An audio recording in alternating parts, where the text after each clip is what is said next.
kasi ni Amir, mas mabagal kumpara sa mga kapatid niya. Kumbaga mas matagal matuto si Amir kung sa mga kapatid niya. Yun. Process lang pala gusto.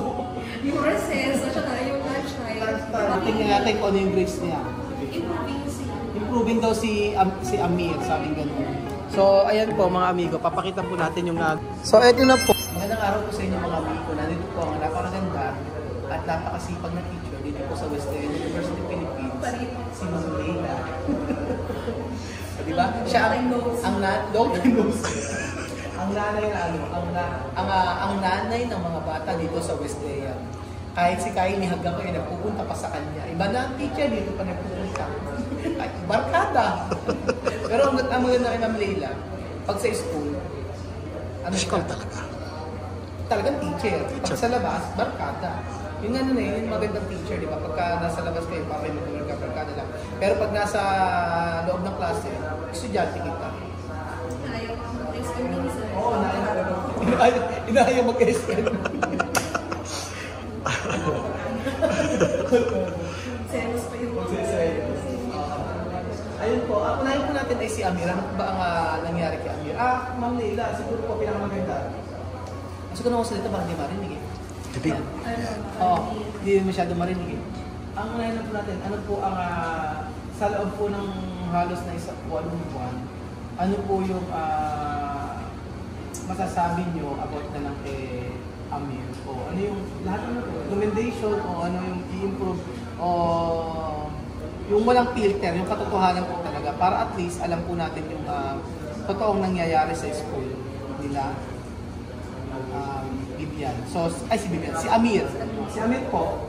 Yung kay Amir talaga, sa simula talaga, mahirap yung una talaga yung pagbibuild sa kanila ng foundation kasi nga, since iba yung ano natin dito, system doon sa kanila at magkaiba, talagang yung pagbibuild natin, dahan-dahan. Tapos, nakikitaan natin siya ng improvement. Kaya lang, si Amir kasi ay parang hindi ko nakikitaan na tinutulungan niya yung sarili niya. Si Amir hindi niya nakikita na tinutulungan niya yung sarili niya na matuto. Hindi ganun. Hindi ganun katulad sa mga ibang kapatid niya. So parang ayaw natin i-compare yung mga bata dahil iba-iba naman sila ng behavior, iba-iba sila ng characteristics. Pero yung raising kasi ni Amir, mas mabagal kumpara sa mga kapatid niya. Kumbaga mas matagal matuto si Amir kumpara sa mga kapatid niya. Hindi sa pagkatuto. Kung sa lesson, kaya naman din niya na matuto. Sa lesson, kaya matuto. Pero yung when it comes to the discipline ng yung bilang mag-aaral na nag-aaral sa Pilipinas, hindi pa niya ganun gamay.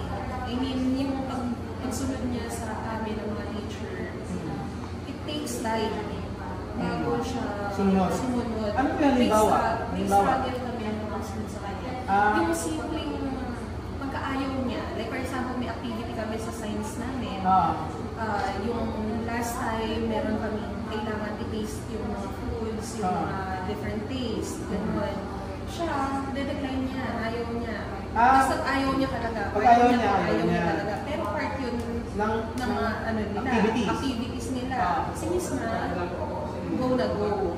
So ako, in-expect ko siya din. Ganun din. Pero syempre, magkaiba sila. So hindi ko na lang baka mamaya, hindi niya gusto. So, may iba naman doon, yung mamarka sa kanya. Yung grace, oo. Kasi, pagka nakipag-participate ang bata at hindi nakipag-participate, meron na syempre yung sinusundan tayo na pagmamarka. So, doon pala, maapektuhan siya. Kapag ayaw niyang halimbawa, hindi niya na maintindihan yung lesson kung ikaw teacher, at hindi mo din siya i-extend ng help, hindi na din siya, hindi na siya susunod. Kumbaga, kung ano naman yung ginagawa niyo para i-encourage namin talaga ako. For example, kung halimbawa hindi niya talaga maintindihan, ita-translate ko para ma-encourage ka rin siya. Pero which is naman, unti-unti natatanggal na natin sa kanila yung model na nade-detach na natin sila na masyado tayong focus sa pagbibigay sa kanila na ito, ita-translate, alam niya na ita-translate para sa kanya. So hindi na siya siya mag-extend ng effort niya na intindihin yung wikang Ingles at saka yung Filipino. So dahil nahihirapan, kami mga teachers, in-extend pa rin namin yung help sa nila na yung mga directions and yung mga simple na way para makapag-help pa rin sa kanila na maintindihan yung lesson namin and at the same time lahat ng activities. Ginagawa pa rin naman namin. Si Miss Ma at saka si Amir, yung mga swerte din sila sa mga klase nila. Kasi hinihelp sila. Ano po yun? Like, di ba first grading? Kasi first grade, second grading na ngayon.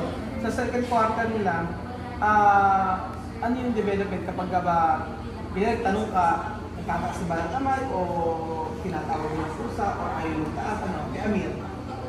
Kung hindi siya pamagin, Hindi siya magtataas. Pero, nakikinig naman. Siya in fairness naman kay Amir.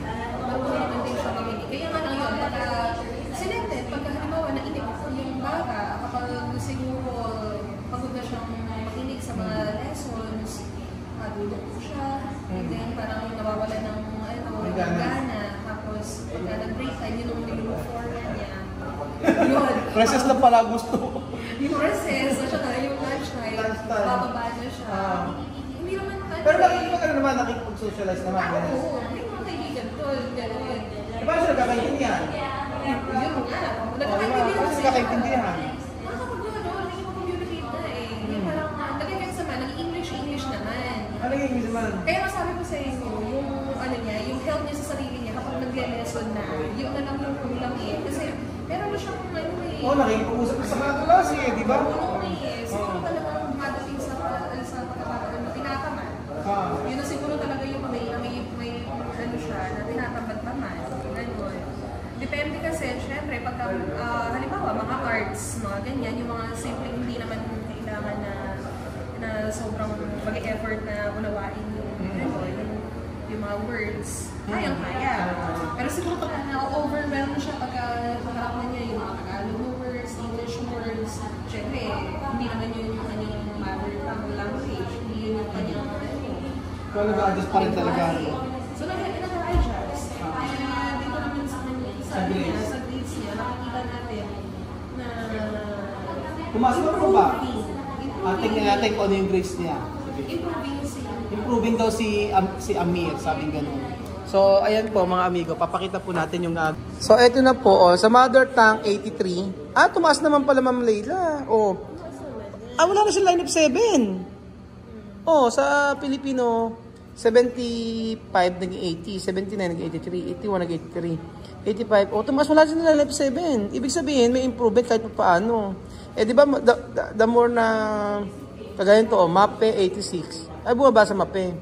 May bumaba rin pala, 84 sa music. Hindi, pagka pinotal naman kasi, as one naman yan eh. Isa lang pag kinotal.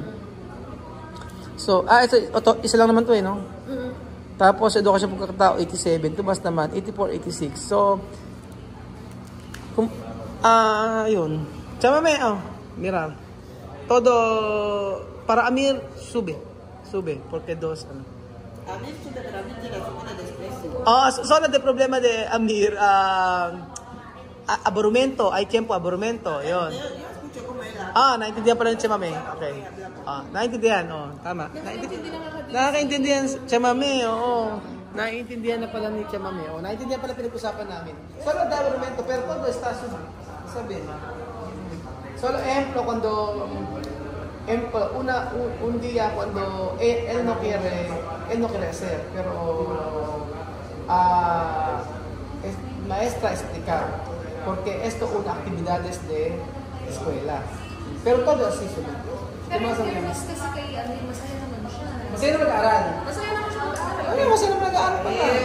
Tatanong pa nga sa akin kung sasayaw nga daw ng Christmas party. Kahapon. Ano pa lang sa party ni Sayaw? Party lang. May games kami. Anay kami, di ba? Yun. May Christmas party po kasi sila mga amigo. Yun po yung titingnan natin. Kasi first time po nila magkakaroon ng Christmas party. Pero meron tayo kasi video na hindi kinalabas ang Mati Amir. So, kaya na naman. Kaya pagka hindi kasi naipapalabas yung video, makukuyon sa mga tao na ano yung nangyayari, wala ko nang gagawin. Yung before na pinatawag ako. Kasi napatawag ako nung day na before. About kay Amir. Pero after nun, wala naman.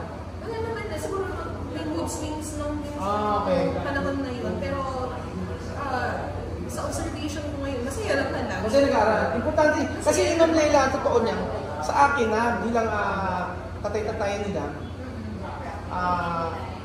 hindi importante sa akin kung mataas yung grades. Ang gusto ko lang na i-enjoy nila yung pag-aaral. Kasi hindi ako ganun dati eh. Hindi ko na-enjoy mabuti kasi puro aral ako eh. Puro aral ako, parang isip ko, kailangan competitive ako, kailangan mataas ako dito, kailangan ganun. Pero hindi pala dapat ganun eh. Maganda sa bata yun na i-enjoy nila yung pag-aaral na di baling hindi mataas, basta hindi pressure. Kasi ganun na kasanayan ko, lalo na high school ako. Lagi ako, kailangan ganito, kailangan mataas ako, kailangan manguna ako. Pero hindi pala dapat ganun. Kailangan ma-enjoy din yung pag-aaral ng mga bata.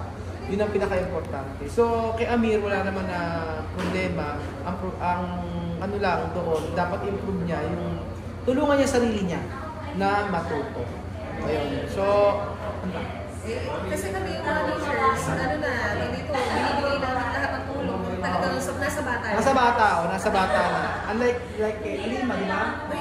Iba si Alima eh. Okay. Alima kasi very good talaga. Pero hindi nga natin i-compare, pero yun nga. Kumpara lang na kasi sa ano. Depende talaga sa bata. Nasa bata.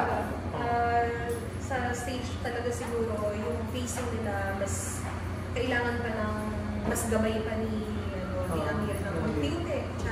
Pero yun nga, huwag nilang sukuan, tsaga-tsaga lang. At least importante yung mga nila, yung nag-i-enjoy naman siya nag-i-enjoy mag-aral. So ayun po mga amigo, napakinggan niyo po lahat ng about kay Amir.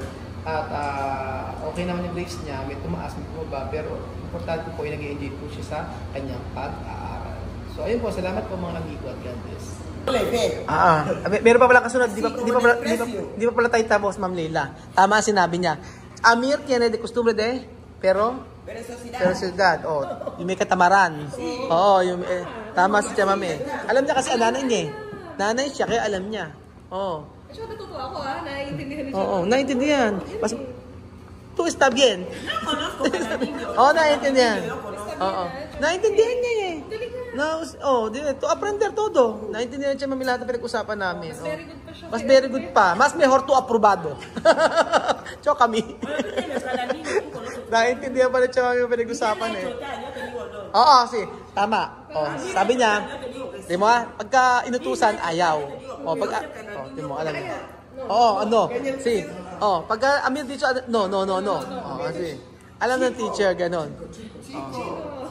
Alam na siya mami yung anak niya. Kasi alam niya, kahit kada ugali ng anak niya, alam niya siya mami. Pero baka cambiar siya mami. Baka cambiar. Esperar.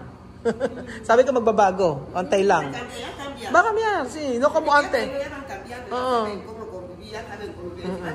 Magbabago rin sabi siya mami. Totoo naman yun. Mag-antay lang po tayo. Huwag lang sukuan.